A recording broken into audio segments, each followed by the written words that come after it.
మామ good morning.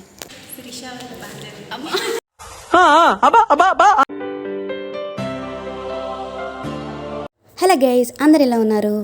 ఏంటి puffy ఫేస్తో వచ్చింది అనుకుంటున్నారా? మ్యాటర్ ఏంటో మీరే చూసేయండి.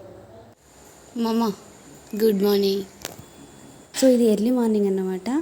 అంత చిక్కడిగా ఉంది కదా. నేను ఇంటి దగ్గర నుంచి వెళ్ళి ఆఫీస్కి వెళ్తున్నా. నాకు హైబ్రిడ్ అంటే 3 days వెళ్ళాలి. బట్ నేను వీక్కి వన్స్ ఆర్ 10 daysకి ఒకసారి వెళ్తాను. ఇంకా నేను వెళ్ళాలి అంటే పికప్కి డ్రాపింగ్కి డాడీ పక్కా ఉండాలి, లేదంటే ఇంపాసిబుల్ ఇలా వెళ్ళడం. అండ్ మార్నింగ్ 4:30కి అలా లేచి రెడీ అయ్యి 5కి ట్రైన్, బట్ అది డిలే అయ్యి 6కి వస్తుంది. ఆఫ్టర్ 5 hours జర్నీ తర్వాత సికింద్రాబాద్ రీచ్ అవుతాను. నాకు షిఫ్ట్స్ ఏమి కాదు, కానీ ఆఫ్టర్నూన్ లాగిన్ అవుతాము. లాగిన్ అయ్యే టైంకి ఆఫీస్కి రీచ్ అయిపోయాను.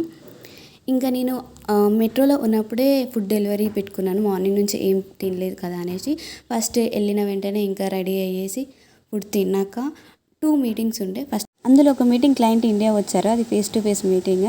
దాని గురించే డిస్కస్ చేస్తున్నాము. అంటే లోపల తను నాతోనే ఉంది, బట్ అక్కడ మాట్లాడుకోలేము కదా, బయటకు వచ్చినాక మాట్లాడుతున్నాము. ఇలా జరిగింది క్లయింట్ మీటింగ్.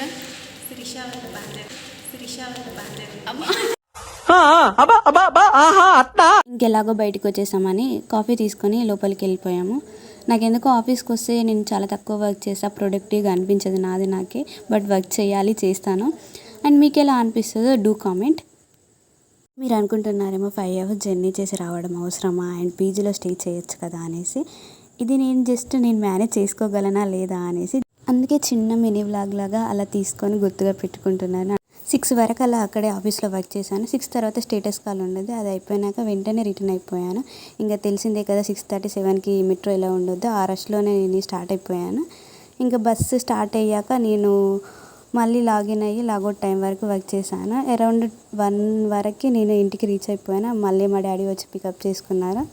ఈ రోజుకి ఇదే నా క్యూట్ మినీ వ్లాగ్. ఇంతకీ సబ్స్క్రైబ్ చేసుకున్నా లేదా? చేసుకోకుండా చేసుకోండి కదా.